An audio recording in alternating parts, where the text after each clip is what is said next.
In the past, the program has been limited to homes that cost a maximum of $240,000. Now, anybody that has taken a look at real estate in the city of Tampa recently knows that that price is not reasonable. That ceiling's not reasonable any longer. Now, while we do have a state mandate, we can't go higher than $311,000 by state law. We are raising the maximum here in Tampa to $300,000 today. So we are very, very excited about that. We are also raising the allowable purchase price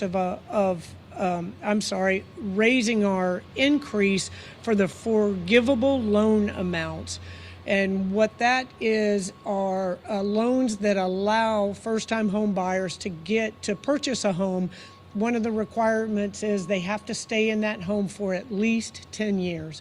And we're raising that down payment amount from $30,000 to $40,000 as of today. So very excited about this. I made a very bold goal of 10,000 affordable units by 2027, and I am very proud to say thanks to our housing and development team and many others that have played a part in providing these units, these homes, that we are over 6,000 right now. So we certainly intend to meet that goal, and I hope that we literally blow it out of the water, because our community needs workforce and affordable housing. So part of our affordable housing is the Housing and Education Alliance, which is a valuable partner, and they help our DARE recipients through the home buying process. Anybody that's purchased a home knows that that's not an easy process to navigate, and so these individuals really work wonders with those first-time home buyers. It can be a very intimidating process. So I would like to invite the head of the Alliance, Sylvia Alvarez, to share a few words right now. Sylvia? Thank you, Mayor Castor, and a big thank you for always putting housing as one of your priorities.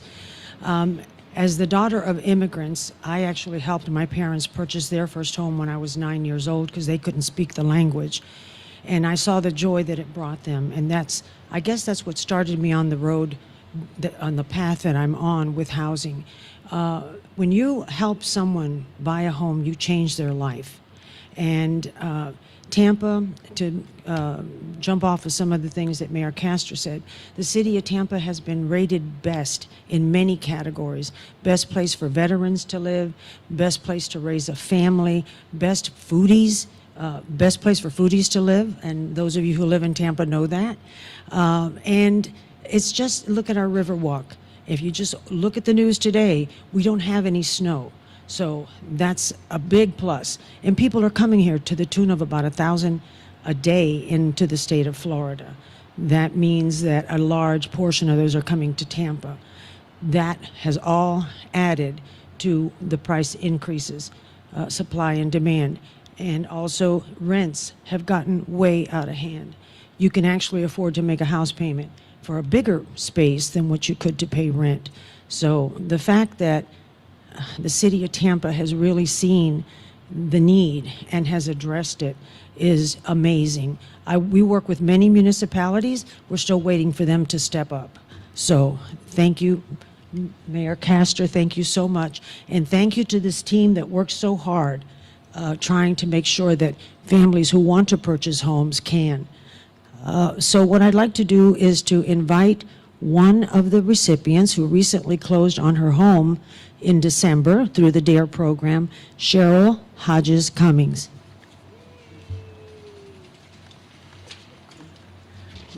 Good morning. My name is Sheryl Hodges Cummings, and I closed on my home on December the 30th through the DARE program.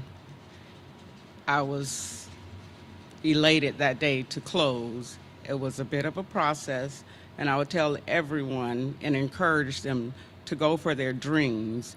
It is a process, so don't think it's going to happen soon, but the people at DARE, my realtor, City of Tampa, Trina, everyone was there.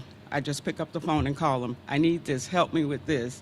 So they were there. So I encourage everyone to step out on a leap of faith and go for the opportunity to own your home. Thank you. Good job. You can see what everyone that is able to purchase that first home, it's really, for most, a lifelong goal. And so we're so excited that you shared your story with us. Now, before we open it up to questions, I know they don't want to come down here, but I want the dream team to come on down here from our Development and Economic Opportunity and our housing group. We've got Carol Post, we've got Abby Feely, Kayon Henderson, and then for those of you who don't know, if it's not enough bad news that there's a possibility, I'm still not convinced, that we may lose Tom Brady, Carol Post is going back to USF after 2 years on loan to us. They have come and kidnapped her back. So we have gotten Nicole Travis from Lakeland, a deputy mayor in Lakeland, who has an incredible history in affordable housing and in land use, zoning, all of those areas. So we're very, very excited about the team here, and just want to say thank you. When I get to stand up here before the microphone, it's not me. I'm not doing these outstanding things for our community. It's our team that's getting it done, and I couldn't be more proud of them. So we will open it up for questions. Mayor, when it comes to rents, you had stated that so many people have echoed it, that rent is just astronomical. Mm-hmm. Have you or any of your team members been in contact with state legislators to say, hey, how do we put a cap in place? We have looked at that, but there are, as you know, you have to do the plus and minus column. And if you do any type of caps or any control on rent, that's going to stop development. And development is what you need. We need more housing units, not only here in Tampa, but throughout the state of Florida. It's more a supply and demand. So the quicker we can get the supply of homes, single units, whatever it is, the quicker we'll be able to lower these rents and prices for our houses as well. And how many homes would you say, ideally, crystal ball, does this area need? All of them. Well, I know. I wouldn't guess. I'll ask the team. They'll be able to give a more educated guess than I. But as people want to be here, as Sylvia stated, we are one of the #1 areas in the United States to bring a business, bring a family to come here and not only move your company, but start from the ground up. We just had the Startup of the Year event here in the city of Tampa late last week, and we had several of our local businesses win those national awards. So there are so many great things going on here, and a lot of the issues that we're facing in housing, transportation, workforce are a result of our success. So we can talk about future population estimations. I don't know if you guys venture to dare or guess any numbers and what we'll need. Doesn't look like it. Smart people. Yes. So as the population is sort of growing, and we're talking about so many people coming into the area, what's being done to sort of address the issue of the people that are here that are maybe being priced out of the Right. neighborhoods? Number one, and number two is, can we talk about what's being done for built infrastructure, schools, fire stations, police stations, to sort of address all this growth? We're looking at each and every one of those. We just had a comprehensive fire study done throughout the city of Tampa with an eye on the future growth and where those needs would be. Infrastructure clearly lags behind the development of the housing. You can see that by the shape that our roads are in. We passed the largest infrastructure bill in the city's history when I first took office, $3 billion to replace our water, wastewater pipes throughout the community. So we are focused on every single one of those areas. Some can be addressed more quickly than others, but we are certainly addressing all of those and always in close contact with the superintendent of schools, Addison Davis, and where those future needs for schools might be as well.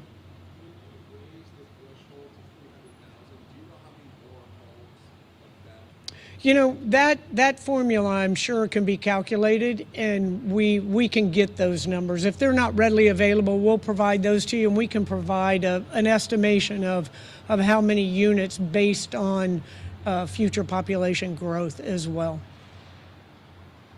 All right. Thank you guys very much. It was a great day. Oh. Yeah, I haven't talked to Tom yet, but I'm convinced he's got another year in him. So I hope that's the case for the Tampa Bay area, and I think he wants to go out with one more ring. All right, thank you guys.